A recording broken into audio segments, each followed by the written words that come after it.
Did you know that Parkinson's disease isn't just about tremors and movement challenges? For some, it can include hallucinations, delusions, and even paranoia. These psychotic symptoms can be life-altering for both patients and their loved ones. Today, I'll be sharing about this lesser talked about aspect of Parkinson's disease. I'm going to break down the causes, how it impacts lives, and what can be done to manage it. Let's get started. Make sure you stay tuned because I'm going to be sharing what helped Mom during the hallucinations that she experienced and some things I learned along the way. Psychosis is a scary word and many may not know what it means. Experts explain psychosis as a state when the person cannot tell what is real and what is not. Parkinson's psychosis affects up to 50% of people with Parkinson's disease at some point during their journey. It's often misunderstood and sometimes even overlooked, leaving families struggling to cope. Understanding it can make all the difference. My mom had some psychosis, and I'll go deeper into exactly what happened during that episode in a different video. Today I'm just going to go over what some of the different psychotic symptoms are, what are some causes, risk factors, and what you can do about it. I'm going to add several things that help Mom and me deal with hallucinations later on in the video. Parkinson's patients with psychotic symptoms may have profound mental confusion. They may see things that are not there or believe things that are not true.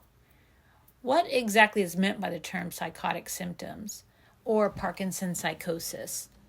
So, in Parkinson's disease, these can include hallucinations, which are seeing, hearing, or even feeling things that aren't really there. Delusions, strongly held false beliefs like thinking someone is stealing from you or plotting against you. Paranoia, feeling suspicious or mistrusting others even when there's no real reason.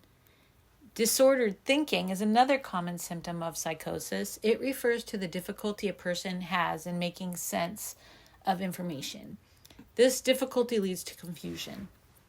A patient with disordered thinking typically has trouble understanding what's going on around them.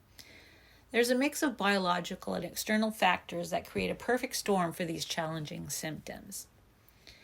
These symptoms can range from mild to severe and are more common in the later stages of the disease. My mom's psychosis happened to be medication-induced, but experts don't really know exactly what causes some of these psychotic events in patients. It can be linked to several factors, however. Changes in the brain is number one. As Parkinson's progresses, the brain's chemistry and structure change, affecting cognition and perception. Number two, medications.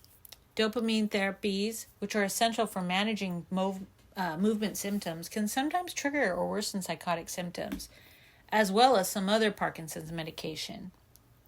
Some of the medications known to potentially cause psychosis are Mirapex, Requip, Nupro, Apokyn, Sinemet, Duopa, Rytary, Comtan, Tasmar, Eldepril, Azilect, Xadago, Artane, and Congentin, among others. Number three of the list is underlying conditions. Things like infections, illnesses, diseases, vision problems, even added stress or sleep disturbances can also play a role in creating these psychotic symptoms for patients. The risk factors of psychosis are many. But like I said, the main ones are age. Older patients are more prone to medication-induced psychosis. Advanced Parkinson's disease. As the disease progresses, the brain becomes more sensitive to dopamine fluctuations. Cognitive impairment or dementia. Psychosis is more likely in patients with existing cognitive decline. And what they call polypharmacy, which is combining multiple Parkinson's medications, increases the likelihood of psychosis. Before I forget, I want to ask you to please like the video and don't forget to subscribe so you won't miss any future content. Thank you so much. So now I'm going to go into a little bit of more about what these different parts of the psychosis are. So hallucinations is one of the most common symptoms of psychosis. These are perceptual disturbances that occur without external stimuli. The person experiencing the hallucination will see, hear, taste, smell, or feel things that are not really there. Hallucinations are frightening, making the person feel like they are losing their grip on reality. My mom had hallucinations, and her description afterwards was feeling like she didn't know what was real and what was not. She had trouble understanding if what she was seeing was really there. She kept asking me, "Did you see that? Did you hear that?" For weeks after her period of hallucinations ended, she was still unsure about reality versus what her brain was telling her, even though she had not had a hallucination in weeks. And even though these hallucinations only lasted for a couple weeks, the confusion about reality versus what was in her mind stayed with her until the end of her life, which is pretty sad. Now, delusions are false beliefs that a person holds, even with evidence that it's not true. This is another very common symptom of psychosis and can be very distressing. Delusions can be about anything at all. The patient believes that someone is out to get them, or that they're being followed, that they have special powers, etc. People who experience delusions can become argumentative, aggressive, or act in an unsafe manner. We never experienced this, thank goodness. It seems like it would be very hard to deal with. Agitation is another common symptom of psychosis. It's the feeling of being restless, irritable, and tense. These patients feel that they must keep moving. They can't sit still. They'll often yell or act demanding. Some get very angry. Now, the good news is that there are ways to manage these symptoms.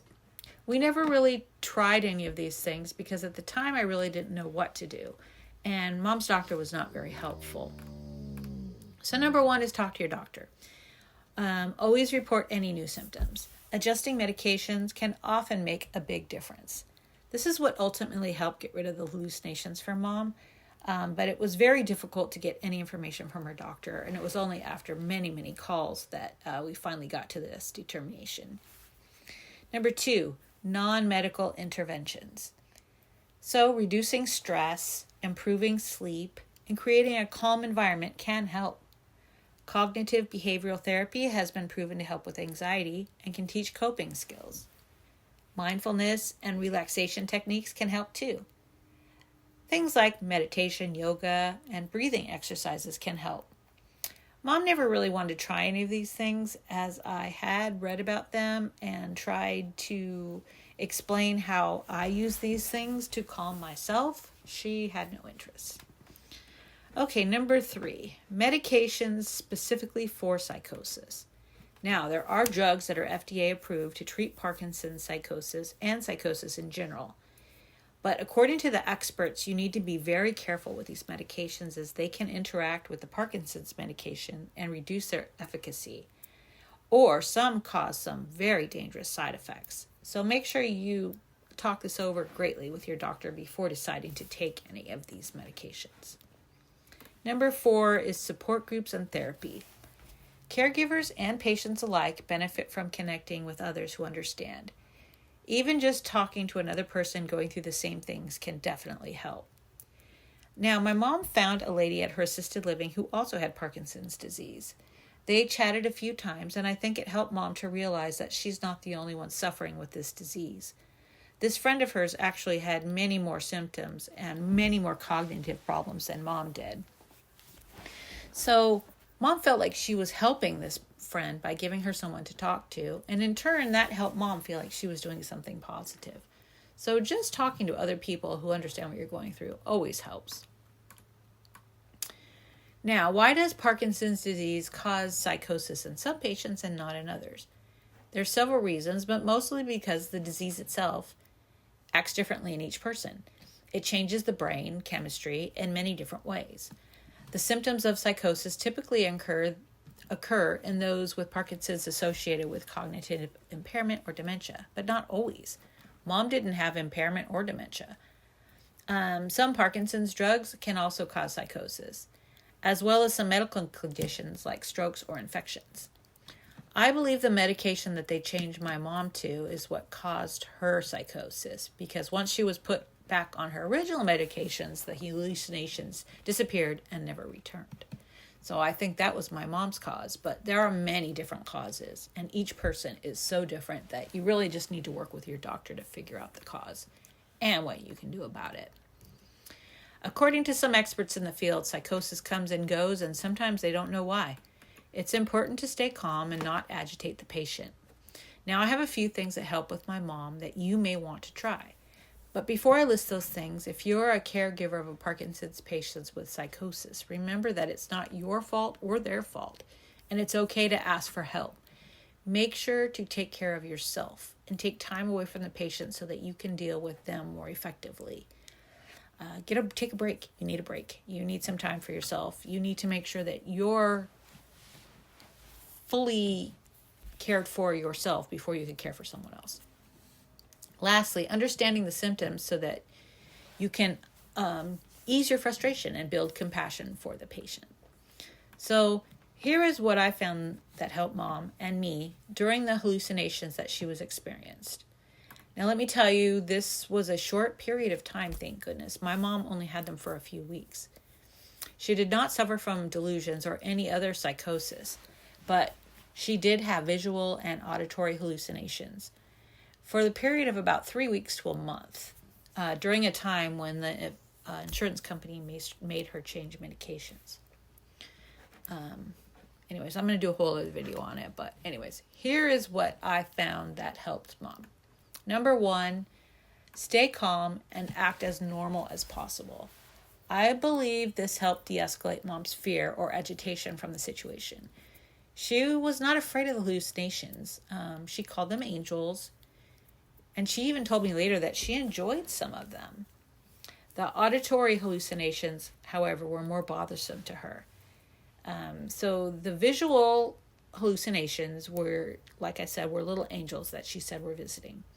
But when they started calling her name and she would try to talk back to them, none of them ever responded to her, so that was frustrating. She did have a conversation with one of them. That's a whole other story. I'll tell you that story sometime. But most of them did not respond to her questions or her responding back to them. She heard lots of music, but the music was always the same. It was always an Elvis song. Now, we played millions of Elvis' songs because I was trying to figure out which one it was, and she didn't really recognize which song it was, but she was positive it was Elvis. There was one angel who stood in her kitchen in the corner and played the trombone. His songs did not match the Elvis song at all, so that really annoyed her. She was very specific about this, and we got lots of details.